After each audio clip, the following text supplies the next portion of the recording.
హల్లెలూయా. ఇప్పుడు నేను కానిస్టేబుల్ ఉద్యోగం చేయాలి, నాకు ఇస్తారా? చెప్పండి అమ్మా. మరి కానిస్టేబుల్ ఉద్యోగం కావాలంటే నేనేం చేయాలి?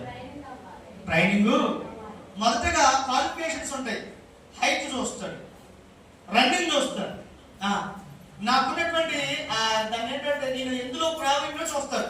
ఒకవేళ గేమ్స్ లోనా లేకపోతే చదువులోనా మెరిట్ ఎందులో ఉందో పరిశీలన చేస్తారు. ఎగ్జామ్స్ రాయిస్తారు. వచ్చిన దాని తర్వాత క్వాలిఫై అయిన తర్వాత ట్రైనింగ్ పంపిస్తారు. ట్రైనింగ్ చేసిన తర్వాత మళ్ళీ 5 సంవత్సరాలు అడవుల్లో పంపిస్తారు. అక్కడ నుంచి బతికి వస్తే నీకు ఒక ఏదైనా స్టేషన్ ఇస్తారు. బతకుండా ఉన్నాడుకో వెంటనే నీకు ఇంటికి ఒక పెట్టే దాని మీద ఒక ఫ్లాగ్ ఒకటి, 2 శిలా పథకాలు ఆ పూటకి ఏదో జరిగిస్తారు. అంతేనా కదా?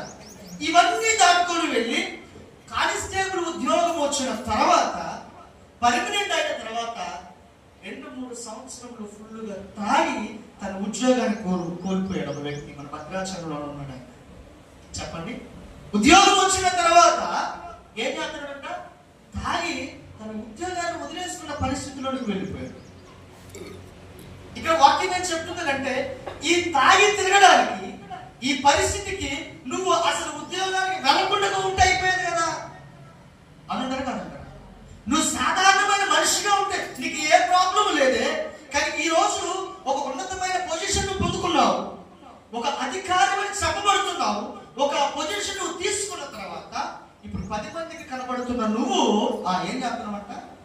తాగి తిరుగుతూ నీ ఉద్యోగాన్ని కోల్పోతున్నావు. వాక్యం ఏం చెప్తుంది తెలుసా? ఆ మాట నేను మీకు మళ్ళీ అర్థమయ్యేలా చెప్తూ చూడండి.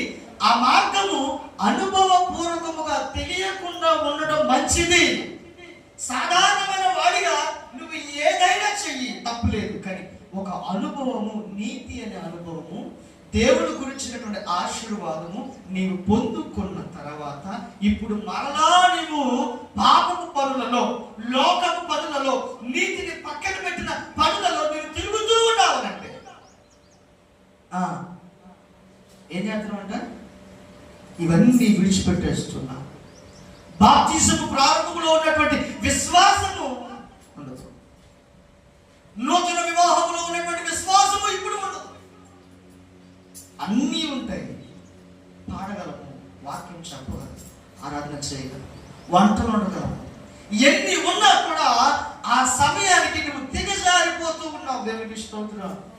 అసలు ఏమీ లేకుండా కొస మీద ఒక బిందేసి నీళ్లు మోసేవాడు లాగా ఉంటే అప్పుడే బాగుండేది కదా.